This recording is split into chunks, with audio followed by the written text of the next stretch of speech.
So I would like to have Amanda feel comfortable about talking about menopause and bring an opportunity in my session with her to share with her a little bit about what a holistic perspective might be, or why this might be helpful for her to look at herself as a whole woman at this time in her life.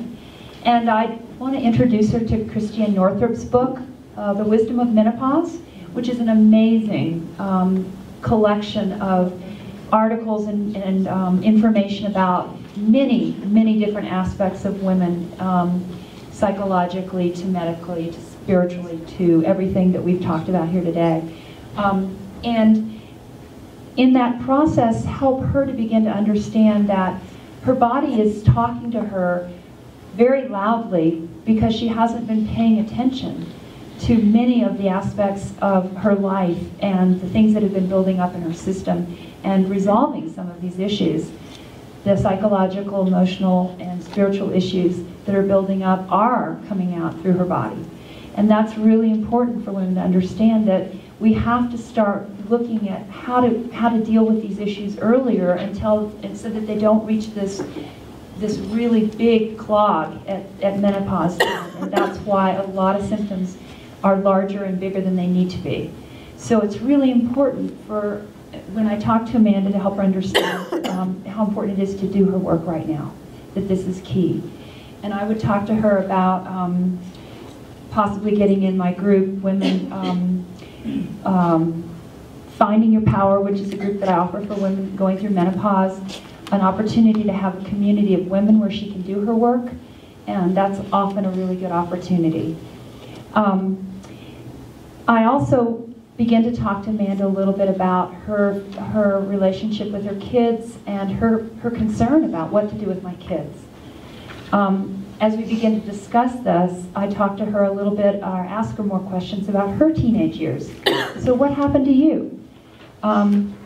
She tells me about how she acted out sexually with no supervision, and her parents were completely unavailable. Her dad was gone, her mom was working.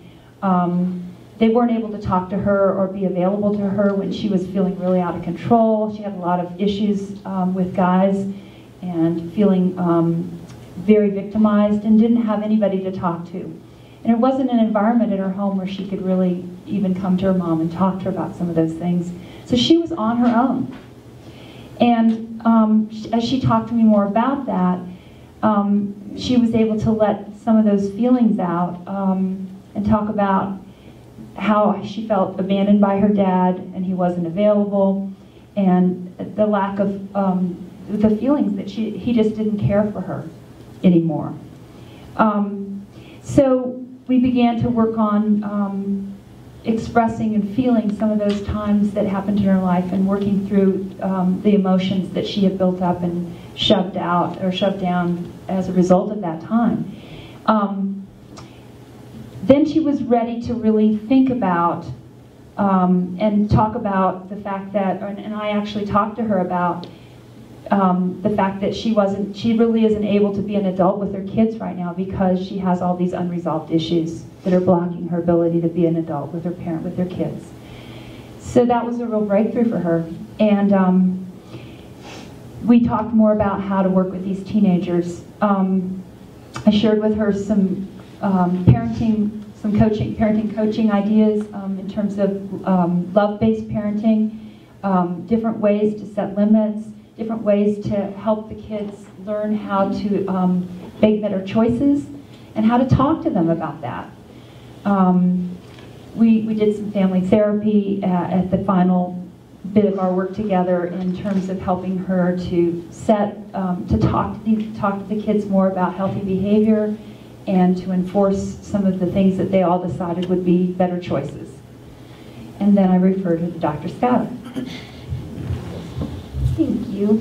So there's a few things on this list to address in terms of healthy sexuality.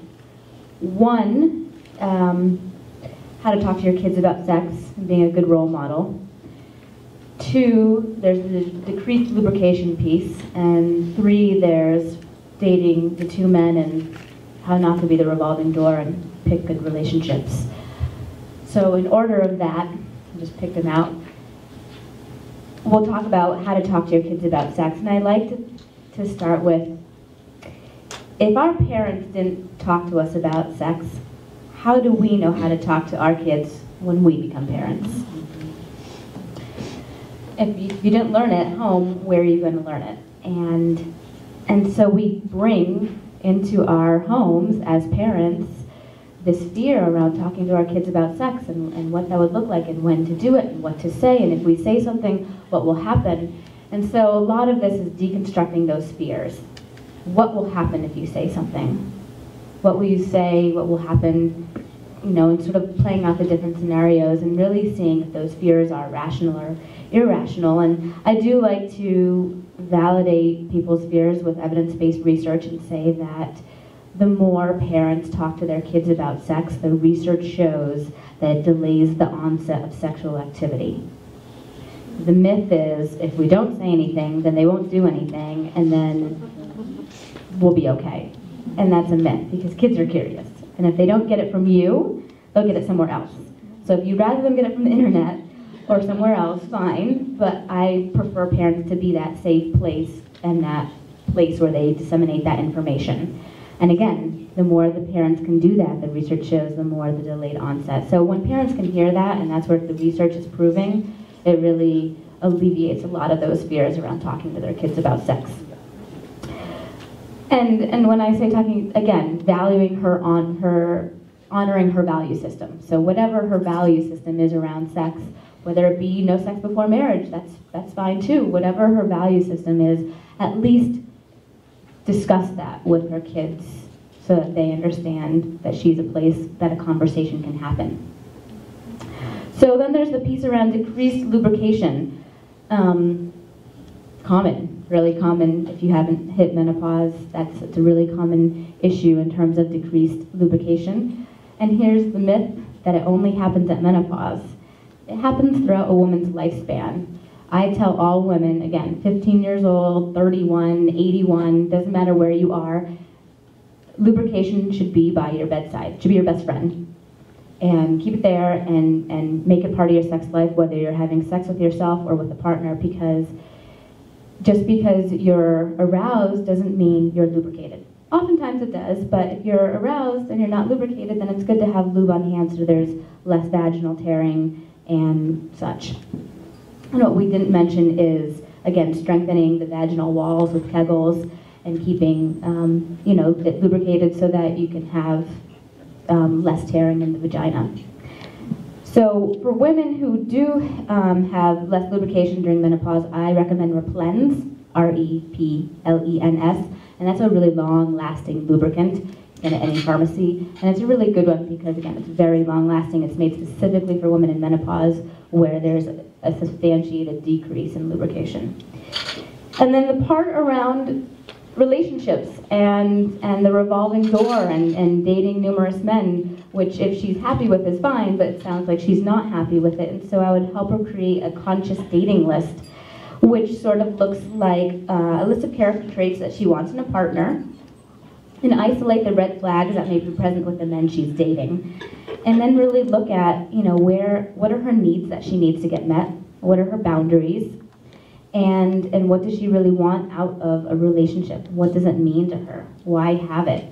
And sort of asking those introspective questions helps her isolate, okay, is this a good partner for me? Am I just dating for the fun of it, to get attention, to fill some void, or am I dating because I want partnership? So again, looking at those couple pieces. And then I would support Donna's group because community is essential. And I would definitely put her in, what's the group called? Find Your Power. Find Your Power.